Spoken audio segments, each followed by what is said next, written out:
looked up at the other students in the room, a crew of eager young finance cadets who had been sent to a 5-day boot camp, run by a company called Training the Street, to learn elementary accounting, basic financial analysis, and other skills they'd need to do their new jobs on Wall Street.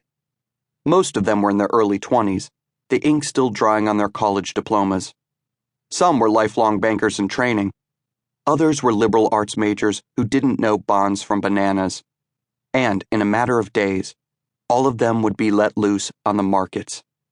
Armed with Bloomberg terminals and can-do attitudes, they'd get to work selling stocks, building models for billion-dollar mergers, and giving business advice to corporate executives old enough to be their parents.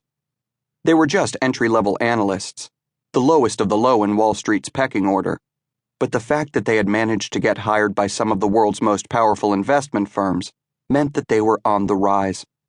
Soon, they would officially become card-carrying financiers, and they would be invited to take part in a giant globe-spanning money-making operation that controls the fates of companies, governments, and millions of ordinary people around the world.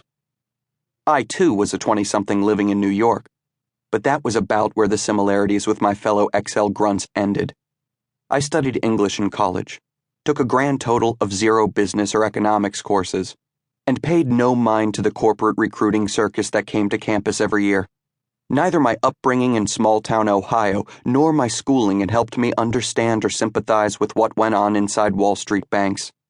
And, during the economic collapse of 2008, every story I read about the financial sector's implosion seemed to be describing a cartoonish fictional universe, one that seemed as distant from my everyday life as reading about Scientology or the mob.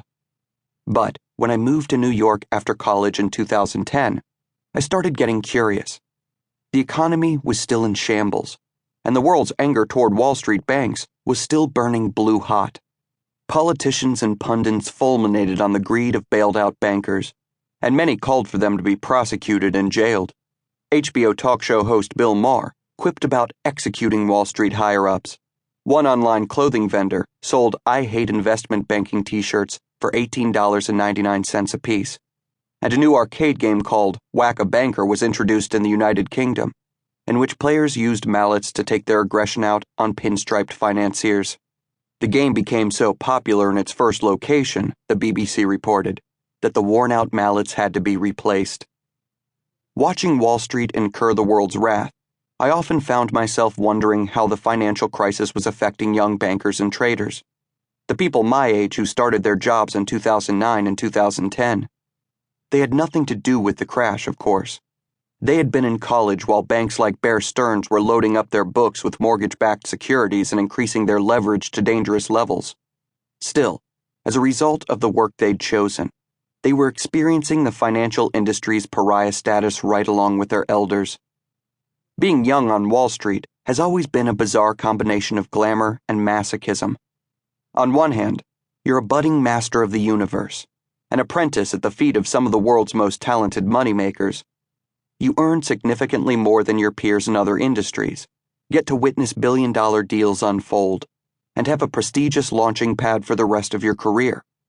On the other hand, the work itself is often repetitive and boring, and the long hours and hellish lifestyle associated with the job can wear down even the brightest and most ambitious recruits. After the crisis, Wall Street recruits also had to cope with their industry's new stigmatization. Many of the young people who came to Wall Street expecting champagne and caviar got dirty looks and ignominy instead. I first realized how far the financial sector had fallen during a dinner party held at the home of a friend's parents in Manhattan shortly after my graduation. During dinner, an acquaintance mentioned that she'd just gotten a job in finance.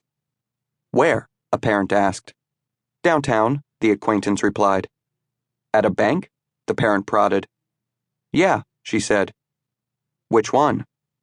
The young woman blushed, cast her eyes downward, and sheepishly croaked out, "Goldman Sachs?" The topic of conversation changed quickly, and for the rest of the night she looked ill, as if she'd spilled wine on the host or hip-checked a family heirloom. If one bank recruit felt this way, there were doubtless others. For years, thousands of graduates of the world's most prestigious colleges and universities have gone to Wall Street.